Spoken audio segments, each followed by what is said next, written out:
Halo, selamat siang semuanya. Perkenalkan saya dengan Diana Hartono. Di sini saya akan mempresentasikan tugas eval 2 saya terkait mengenai bisnis model Canvas, yaitu My Bank Trade Online. Baik, kita akan coba lihat. Di sini kita sudah ada BMC template My Bank Trade Online, mulai dari key partners, key activities, key resource, value proposition, customer relationship, channels, cost structure, revenue stream, dan juga social and environmental cost, dan juga social and environmental benefit. Kita akan coba breakdown satu persatu ya di setiap kolomnya. Baik, untuk key partner, seperti yang teman-teman lihat, kita bekerja sama dengan IDX tentunya. Sebagai mitra untuk melakukan financial literasi. Kita banyak ya melakukan kegiatan financial literasi dengan IDX, salah satunya adalah dengan melakukan market review, lalu kita juga melakukan roadshow. Nah, ini kebetulan kita juga jadi juara 1 di dalam GIBEI World bersama dengan UC dalam kategori transaksi terbanyak. Kita melakukan live IG bersama IDEX dan MyBank Sekuritas, lalu juga melakukan opening bell di IDEX Jakarta, dan juga melakukan SPM dengan IDX dari region lain, baik dari Jawa Tengah maupun region Barat. Berikutnya, sebagai perusahaan aplikasi trading, tentunya kita juga punya kerjasama yang mumpuni dengan beberapa perusahaan teknologi seperti PT Mikro Piranti Komputer. Ini merupakan supplier komputer kita. PT Mikro Piranti ini dia juga sebagai vendor, supplier dari IDEX juga. Jadi kita memang mengusahakan untuk kita juga dapat partner-partner yang terbaik ya. Lalu untuk verifikasi biometrik terhadap akun pembukaan online kita bekerja sama dengan Very Jelas. Selain itu untuk Network Enterprise Solution kita bekerja sama dengan PT Trisolusindo. Baik, masih dari kolom kit partners, kita juga berpartners tentunya dengan regulator.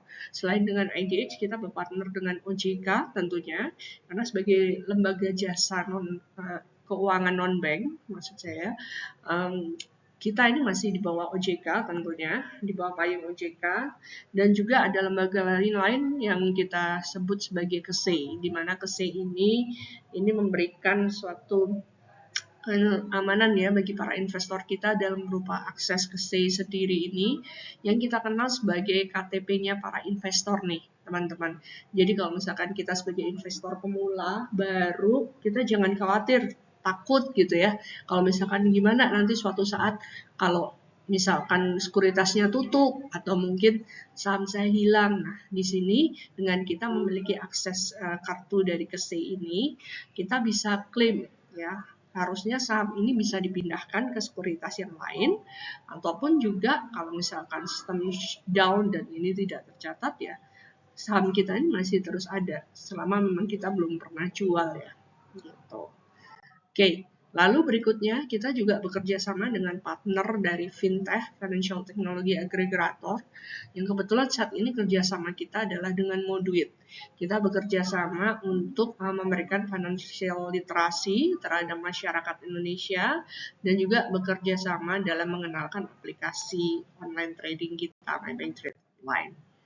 Nah, selain dengan fintech, kita juga kerjasama punya partner dengan lembaga riset pasar, dalam hari ini adalah PwC, di mana secara 1 tahun sekali lah biasanya kita ini juga melakukan evaluasi terhadap kinerja kita, baik dari sisi internal maupun biasanya kita juga melakukan survei terhadap beberapa nasabah kita terkait mengenai market mapping dan juga distribution models, regulatory rules, budgeting, semua ini dibantu dari lembaga riset pasar kita, salah satunya adalah dari PwC juga. Oke. Selain itu, kita juga bekerja sama dengan mitra edukasi dan komunitas investor. Dalam hal ini tentunya dengan UC, terutama di SBM-nya, School Business of Management, kita udah beberapa kali bersama dengan UC bersinergis memenangkan kompetisi-kompetisi yang ada ya.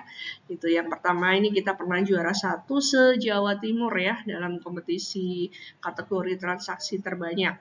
Lalu kita juga pernah juara 3 nasional dalam galeri investasi BI World. Ini ada beberapa dosen UC ya di sini ya.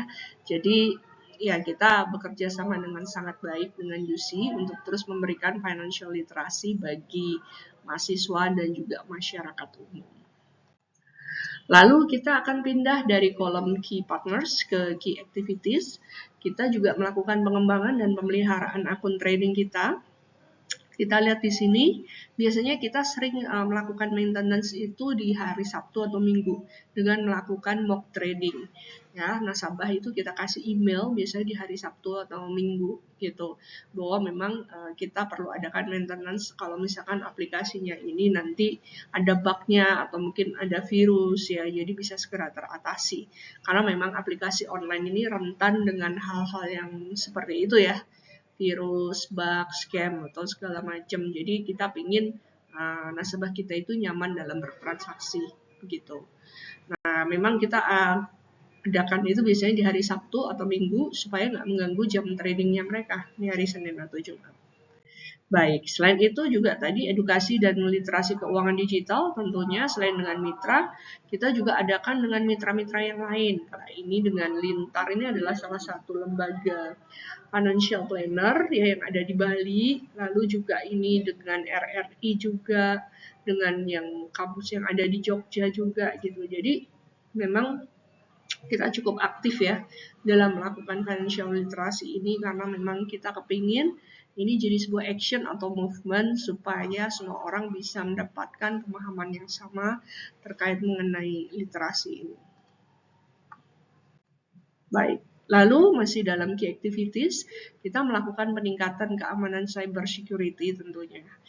Saat ini dalam aplikasi online kita sudah bisa menggunakan fingerprint atau dengan verifikasi biometrik ini.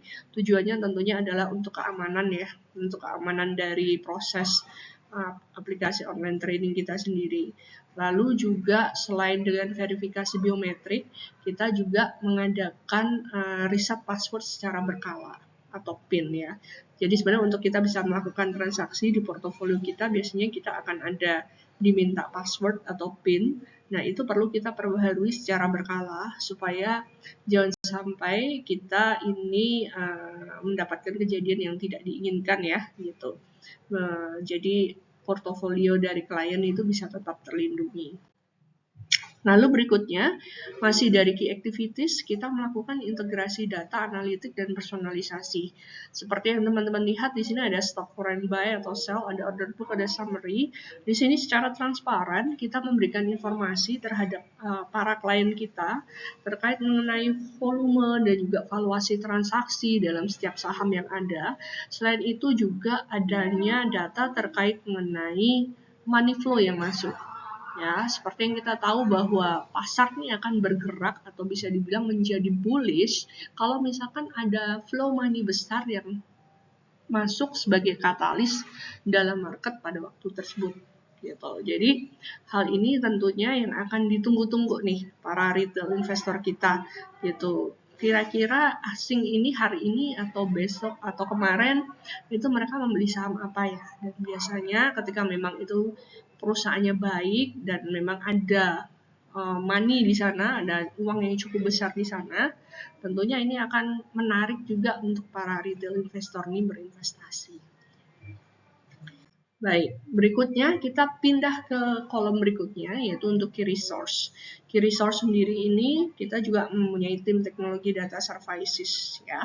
Untuk aplikasi kita punya tim UX sendiri yang tampilan kita sekarang ini diusahakan dikembangkan untuk terus sebagai tampilan yang user friendly. Jadi kita akan terus melakukan perbaikan ya dari sebelumnya, versi sebelumnya dan ke versi yang lebih baru.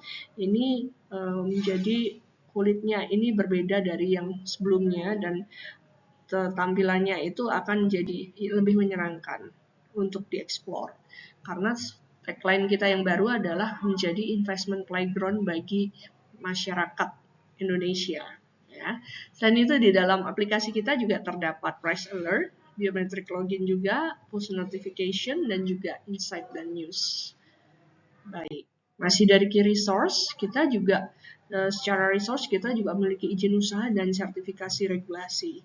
Tentunya masih di bawah under OJK sebagai perusahaan yang bergerak dalam bidang jasa keuangan non-bank, itu kita juga punya izin sebagai perantara perdagangan efek. Sesuai dengan dasar hukum POJK nomor 3 POJK 4 2021, lalu izin penjamin emisi efek dalam menjual produk IPO, seperti yang teman-teman ketahui, Maybank Sekuritas ini udah sangat banyak ya membantu perusahaan-perusahaan yang di Indonesia ini melakukan IPO. Salah satunya adalah dengan Adi Komuter. Ya. Lalu sebagai agen penjual reksadana juga, kita juga ada izinnya. Kita sangat comply ya teman-teman ya untuk masalah perizinan ini.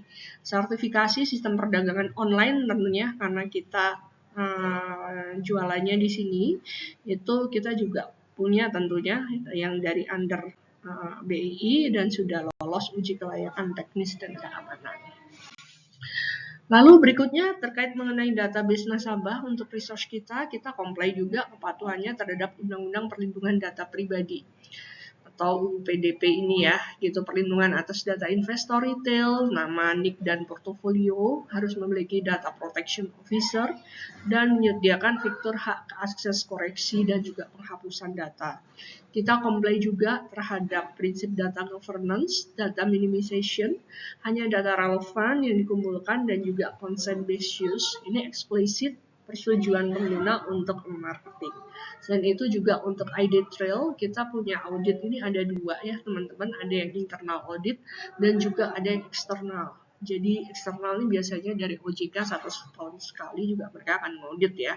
Tapi sebelum kita sampai ke sana, biasanya tim internal audit kita ini mereka juga udah sangat mempersiapkan kita untuk ngecek ya, bantu cek untuk semua kelengkapan kita supaya memang kita comply dengan internal regulation yang ada, dengan regulation yang ada.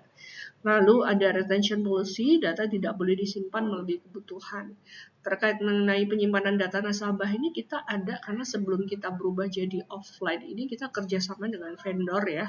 Data-data offline kita ini masih ada beberapa yang kita simpan dengan vendor ya di suatu gudang gitu kita ada kerjasama karena memang itu belum boleh dihancurkan sebelum dalam jangka waktu 15 tahun ya gitu. Jadi kita masih simpan rapi di sana. Dan juga terkait mengenai yang money, tentunya kita juga ada kebutuhan penyimpanan juga, kita comply dengan prinsip data governance ini juga. Masih dari key resource, secara infrastruktur dan juga mitra agen sekuritas, tentunya kita bekerja sama, kita juga punya resource itu, kita comply ya secara wajib dengan Bursa Efek Indonesia sebagai pusat perdagangan saham, lalu dengan KSEI, kita tadi udah sempat discuss di depan sebagai penyimpanan dan penyelesaian efek, lalu dengan KPI juga sebagai clearing transaksi, penjaminan dan penyelesaian, wajib semua ini sifatnya, dan juga dengan RDN ini untuk penyimpanan dana nasabah dengan Maybank saat ini, dan juga dengan BCA yang secara opsional. Tergantung dari preferensi nasabah.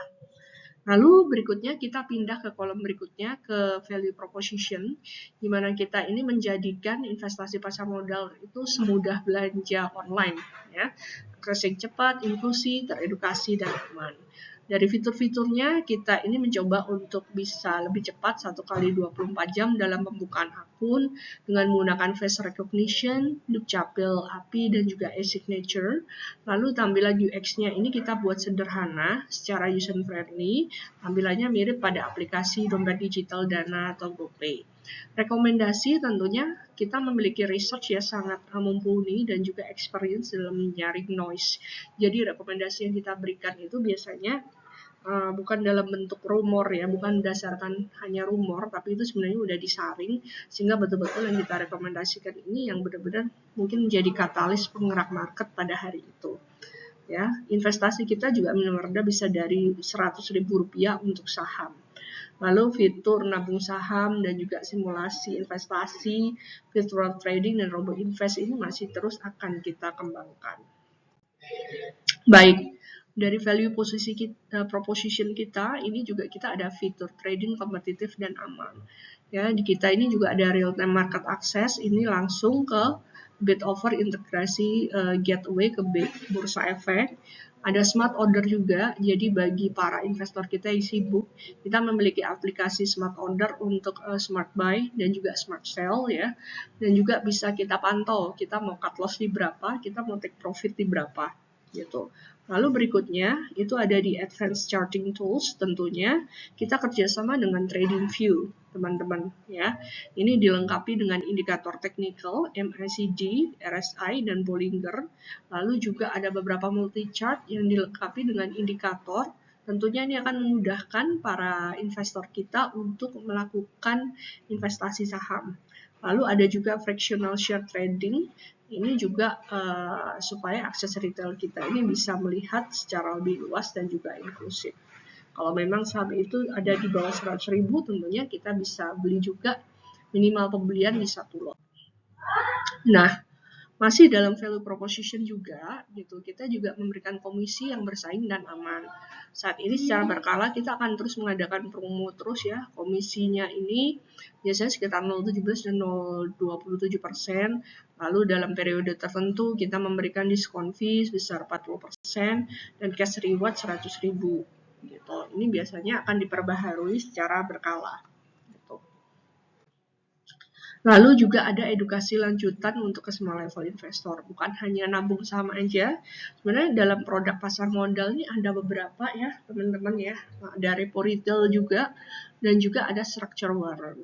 Jadi bagi para investor yang ingin mendalami hal ini lebih lanjut, kita juga ada edukasinya, ada divisinya untuk kita bisa mengedukasi secara lebih detail. Lalu ada segmented juga untuk sekolah pasar modal syariah, di mana memang syariah ini bisa menjadi opsi ya bagi investor yang memang mereka lebih nyaman dengan menggunakan saham-saham atau memilih saham-saham yang berbasis syariah. Kita juga ada ya bekerja sama dengan IDX Islamic juga, dan juga kita ada dalam fitur kita ini yang syariah ini juga sangat-sangat sesuai dengan yang disesuaikan dengan MUI ya. Jadi bagi saham-saham yang memang memiliki tingkat utang di atas 40%, itu kita sudah diskualifikasi, listnya itu akan berubah terus.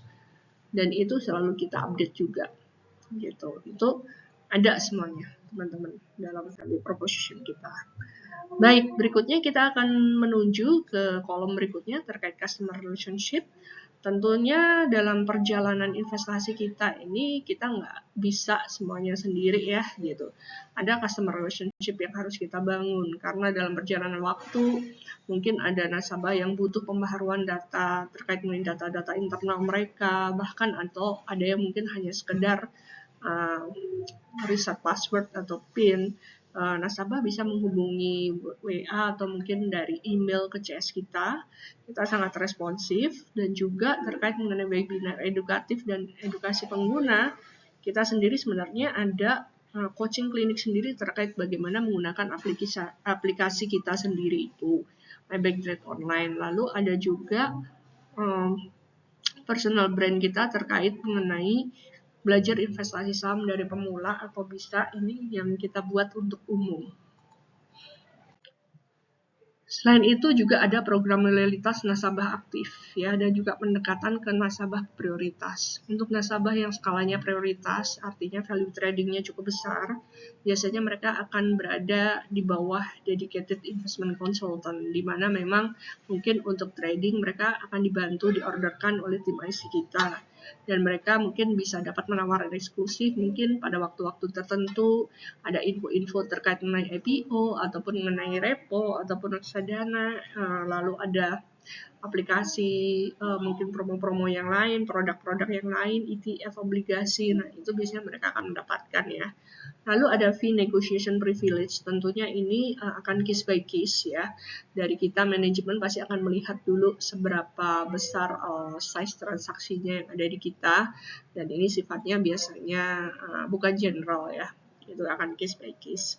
Lalu ada event prioritas tentunya dengan Invest ASEAN. Jadi karena kita ini berada di dalam regional, teman-teman, kita selalu mengadakan Invest ASEAN ini adalah event 1 tahunannya kita. Jadi di mana klien kita ini bisa berhak mengikuti, misalnya klien-klien prime ya, untuk seminar Invest ASEAN ini yang biasanya ditunggu-tunggu. Gitu. Karena Invest ASEAN ini pembicaranya ini cukup terkenal dari international speaker ya, bisa dari World Bank atau dari pembicara internasional lainnya. Lalu akses robo portofolio premium ini juga akan terus kita kembangkan. Oke, berikutnya kita akan berpindah ke channels, di mana kita memiliki banyak channels untuk aplikasi Maybank Trade online kita. Ini tentunya teman-teman udah lihat tampilan yang klasiknya kita yang kuning dan juga yang Titan ini semakin user friendly dengan UX yang baru ini yang putih. Lalu kita lihat kita juga sangat aktif di media sosial dan email thread. Email kita di sini kita ada YouTube ya, channel Tiger Insight setiap hari, dan juga ada Instagram kita dengan tagline makin paham saham, di mana ini kita juga punya beberapa kantor cabang yang ada di Indonesia. Kita sebagai channel pemasaran kita itu ada di Medan, Surabaya, Jakarta juga, di beberapa kota-kota besar tentunya. Lalu kita berpindah dari channel menuju ke cost structure. Tentunya dalam mengembangkan sebuah bisnis ada cost yang harus kita keluarkan ya, gitu. Yang pertama mungkin ada biaya pemeliharaan teknologi, di mana memang pasti butuh perawatan sistem server, update aplikasi, contohnya cloud hosting, lisensi API, biaya marketing campaign, biaya pemasaran dan akuisisi pelanggan, tentunya ada promosi untuk menarik pengguna baru dan juga menjaga awareness ya, dengan melakukan digital ads, referral program atau event kampus, ini tentunya ada. Lalu gaji tim IT dan layanan pelanggan ini juga ada juga. Lalu investasi keamanan dan sertifikasi OJK. Sertifikasi kita ini diperbaharui secara berkala ya, teman-temannya 2 tahun sekali gitu. Jadi benar-benar biasanya kita lakukan reimburse ke kantor gitu, karena memang dari Maybank Sekuritas kepinginnya kita semua karyawannya ini adalah karyawan yang bersertified ya, aktif sesuai comply dengan aturan OJK. Biaya pelatihan literasi keuangan di luar mungkin WPPE ini ada banyak pelatihan termasuk CFA, CFP. Nah, ini biasanya juga sifatnya case by case, kita bisa requestkan ke manajemen ya. Lalu ada biaya pengembangan dan inovasi produk. Ini juga kita masih terus berkembang terus. Lalu cost structure kita juga ada untuk fee transaksi jual beli saham. Normalize itu di 0,171-0,27%, pendapatan dari margin itu 18%, ya, seperti kita ketahui kalau margin ini minimal ada deposit 200 juta. Lalu ada pendapatan dari dana mengendap, ini kalau misalkan dana ini masih tersimpan di dalam RDN. Nah, dari RDN kita itu saat ini bunganya adalah 5%, teman-teman. Jadi cukup lumayan menarik banget daripada kita ini sekedar taruh di deposito. Kita taruh di RDN aja 5% tanpa harus kita belikan saham, harusnya ini cukup menarik. Komisi dari produk lainnya tentunya ada juga, dan juga fee dari IPO atau kita melakukan persiapan dalam proses IPO sendiri, biasanya ini ada perhitungannya sendiri ya. Oke, lalu kita akan menuju ke social environmental cost. Tentunya isu ESG ini kita juga tanggapi secara serius ya. Untuk konsumsi energi dari digital platform ini membutuhkan, platform digital biasanya ini kan membutuhkan energi yang cukup tinggi, dan kita akan sebaiknya beralih ke energi yang lebih green data center dan cloud dengan carbon neutral, sehingga benar-benar memang kita sesuai, bisnis kita ini bisa sustain. Kebutuhan dokumentasi dan pelaporan ESG berkala, perlu sistem pelaporan ESG terhadap OJK. Nah, ini kita juga report terus nih teman-teman. Bahkan kita punya tim khusus ya untuk melakukan ESG investing ini, supaya masih kita tetap inline gitu ya, bagaimana caranya kita juga do the business properly gitu ya. Ya, kita do the business, making profit oriented, tapi kita juga mau tetap sustain dengan melakukan konsumsi di energi digital platform ini. Lalu juga dari environmental benefit, di sini efisiensi operasional berbasis teknologi hijau dengan mengurangi emisi karbon melalui adopsi cloud, computing green data, dan digitalisasi. Kita udah dengan beberapa tahun ini kita menerapkan prinsip paperless ya. Jadi kita sangat-sangat mengurangi penggunaan paper, termasuk dalam hal penggunaan akun ataupun dalam database admin kita. Sebisa mungkin kalau masih bisa e-sign, tanda tangan elektronik, ataupun kita nggak menggunakan paper, kita nggak akan menggunakan paper. Gitu, karena ini juga salah satu inisiatif ESG yang juga kita terapkan untuk mengurangi emisi karbon dan juga untuk mengurangi supaya kita menuju ke green investing itu tadi ya, ESG investing tadi ya. Dan sepertinya it works juga ya teman-teman ya. Dari sisi karyawan sendiri juga sudah mulai menggunakan tumbler ya, mulai reduce plastiknya juga gitu. Dan juga integrasi ESG dalam investasi nasabah tentunya ya. Kita memperkenalkan nasabah terhadap ESG investasi terhadap energi terbarukan. Lalu adanya digital financial literasi untuk green awareness. Ini juga kita lakukan edukasi keuangan digital yang juga menanamkan kesadaran lingkungan seperti investasi berkelanjutan. Bahkan kemarin kita juga sempat bekerja sama dengan lembaga-lembaga sosial ya, termasuk lembaga-lembaga yang melakukan sosialisasi untuk bank sampah segala macam, supaya memang dari situ kita bisa gunakan ya, untuk bisa kita gunakan dengan sesuatu yang lebih berguna gitu. Jadi bisa digunakan dari bank sampah sendiri itu dananya ya, itu kita investkan lagi ke RDN juga. Baik, sampai sekian dulu teman-teman dan juga Pak Erik terkait tugas AFL 2 saya untuk BMC template ya. Sampai ketemu lagi dalam video saya selanjutnya berikutnya. Tentunya selamat siang semuanya. Happy cuan dan have a nice day. Terima kasih.